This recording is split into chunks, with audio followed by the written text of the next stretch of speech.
ये मुल्क के लिए ठीक नहीं हो रहा। हमने तो बहुत इलेक्शन से अर्सा पहले ही कह दिया था कि साफ और शफाफ इंतखाबात कराए जाएं, अवाम का मैंडेट अवाम के मर्जी के मुताबिक दिया जाए, अवाम के मैंडेट को न चुराया जाए। जब आप अवाम का मैंडेट चुराएंगे, 1-1 लाख वोट कौमी असेंबली के हल्के पर और 50-50 हजार वोट सूबाई असेंबली के हल्के पर जाली कास्ट करवाएंगे, तो फिर यही होगा कि आपको अवाम सरापा एहतजाज नजर आएगी।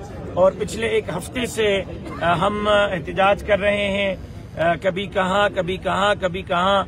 हमारा बुनियादी मकसद ये है कि हमारा चोरी मैंडेट हमें वापस किया जाए। खास तौर पर जिन हलकों में जमीयत उलमा इस्लाम जीती है, हमें हरवाया गया है, उन हलकों को खोला जाए और जाली अंगूठों को चेक किया जाए। पता चल जाएगा कि कौन जीता है और कौन हारा है। मैं चैलेंज करता हूं कि अगर इलेक्शन कमीशन लाड़काना के हल्के को खोले, शिकारपुर के हल्के को खोले, तो जनाब बिलावल भुट्टो जरदारी साहब भी इलेक्शन हार चुके हैं। वो कि सूबे सिंध से पीपल्स पार्टी का कोई और उम्मीदवार इलेक्शन जीता है। सर जमीयत सर 8 फेब्रुआरी ते आम चूंडियूं थियूं आहिनि, उन्हनि जमीयत उलमा इस्लाम जी उम्मीदवार आहे उन्हनि खे हारायो आहे ऐं धरणे जो सिलसिलो जारी आहे। कल कमिश्नर भी इस्तीफ़ा ॾिनी आहे। इन सॼे सिलसिले खे कीअं पाए ॾिसो, काॾे पियो वञे माहौल जेको आहे सो? मैं तो समझता हूं कि अगर इस तरह का मौका सुप्रीम कोर्ट दे दे और आज ऐलान कर दे कि आरओज डीआरओज की जान महफूज रहेगी, इज्जत महफूज रहेगी, चादर चार दीवारी महफूज रहेगी और उनके जान माल के तहफ़्फ़ुज़ को यकीनी बनाया जाएगा, तो कमिश्नर रावलपिंडी की तरह 100 से जायद आरओज और डीआरओज बयान हल्फी देने के लिए तैयार हैं और वो बयान देंगे। सिर्फ वो डर रहे हैं।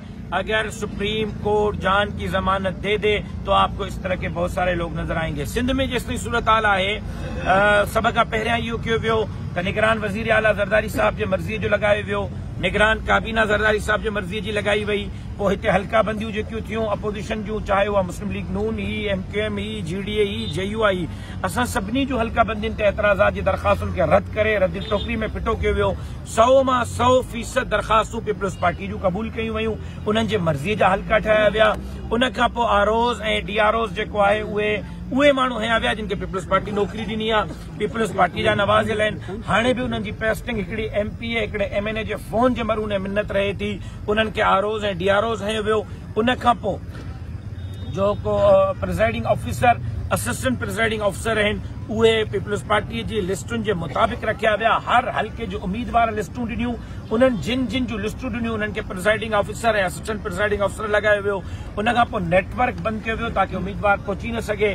काथे हुई इलेक्शन वारे ॾींहुं फौज, काथे हुई इलेक्शन वारे ॾींहुं रेंजर्स, काथे हुई इलेक्शन वारे ॾींहुं पुलिस। ठप्पेबाज़ी ते ठप्पेबाज़ी थींदी रही, जेका मां पाण पंहिंजे मोबाइलनि में रिकॉर्ड कई आहे। उन खां पोइ बि जॾहिं हिननि खां मामिलो हज़म न थियो त 2 ॾींहंनि ताईं जेको आहे उहो फॉर्म 45 ठाहींदा रहिया ऐं 1-1 लख जाली वोट कौमी असेंबली जे हल्के ते, 50-50 हज़ार वोट सूबाई असेंबली जे हल्के ते जाली कयो वियो आहे। जेकॾहिं न ई कयो वियो, मुंहिंजी दावा ग़लति आहे, मां कूड़ थो ॻाल्हायां, त पोइ हिम्मत कनि, लाड़काणे जो हल्को खोलिन, शिकारपुर जो हल्को खोलिन, अंगूठा खोलिन, अंगूठा चेक कराइनि, दूध जो दूध, पानी जो पानी थी वेंदो। छा था सम्झो हैदराबाद में जेको धरणो लॻो उन खां पोइ का हलचल मची आहे ऐं फीसा पघार जेको चयो आहे हीअ हुकूमत जेकॾहिं ठहे बि थी 8 खां 10 महीने हलंदी त पोइ मुल्क कहिड़ी तरफ़ ईंदो, माशी बहरान पैदा थी सघे थो, सॼी सूरत हाल पीर साईं से मैंने गुजारिश की है कि जो तहर्रुक उन्होंने लिया है उसको जारी रखें। परसों पीर साईं एक मरतबा फिर मोरो में उनकी जमात धरना लगा रही है, JUI भी वहाँ धरना लगा रही है। फिर उसके बाद हम मुश्तरका हिकमत अमली बनाएंगे कि असेंबली का घेराव करें, सिंध असेंबली में किसी को घुसने न दें, दाखिल होने न दें, हलफ उठाने न दें। मैं उम्मीद करता हूं कि पीर साहब पगाड़ा इस तहरीक में और उनकी जमात हमारे साथ होगी। मैं तो ये समझता हूं कि 8 महीने बहुत बड़ा वक्त दे दिया पीर साहब ने। मुझे तो इस असेंबली में कोई वजीर आजम का हलफ उठाते हुए नजर नहीं आ रहा। अब तो सारे भाग रहे हैं कि हम वजीर आजम का हलफ ही नहीं उठाएंगे। अगर किसी ने हलफ भी उठा लिया तो शायद 2-2.5 महीने की कहानी हो, उससे लंबी कहानी ना हो। मौलाना फजलुर रहमान जिस असेंबली में नहीं होगा, मैं समझता हूँ कि वो असेंबली नहीं चल सकेगी। जुमे जी रात खमीस जे ॾींहुं मटियारी में धरणो लॻंदो, उन वक़्त ताईं तारीख़ जारी रहंदी जै वक्त ताईं जाली हुक्मरान घर नथा मोकिलियो ऐं तव्हां गवाह आहियो। इमरान अहमद खान न्याज़ी जी बि 3.5 साल जॾहिं असां कढ लॻासीं त उन इक़्तिदार जो पाड़ू पटे ई असां पोइ सुख जो साह कयोसीं। असांजी तारीख़ इहा आहे त असां जे कढ लॻंदा आहियूं उनखे सवलो न आहियूं छॾींदा, घर पुॼाए पोइ वापसि थींदा आहियूं। इंशाअल्लाह हिन जाली मैंडेट वारनि खे बि घर पुॼाए करे सुख जो साह। पीटीआई रहनुमा आज जो है आपके जीडीए का हिस्सा है, क्या कहेंगे आप? मेरा नहीं ख्याल कि पीटीआई रहनुमा जीडीए का हिस्सा है।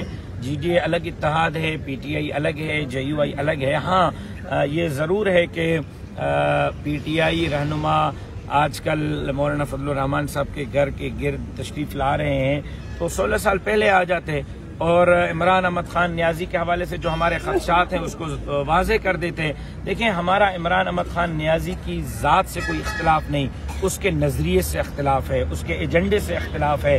हमारे बहुत सीरियस एलिगेशंस और बहुत सीरियस तहफ़्फ़ुज़ात हैं न्याज़ी साहब के बारे में। या तो पीटीआई वाले आके बताएं कि खान साहब का वो नजरिया अब है या नहीं है। अगर वही नजरिया है तो जेयूआई और पीटीआई आपस में नहीं चल सकते। अगर खान साहब ने अपनी सोच तब्दील की है, अपना नजरिया तब्दील किया है और खान साहब अब उस एजेंडे पे नहीं है जिस एजेंडे पे हमें इश्कालात हैं, तो चलने में क्या हर्ज होगा।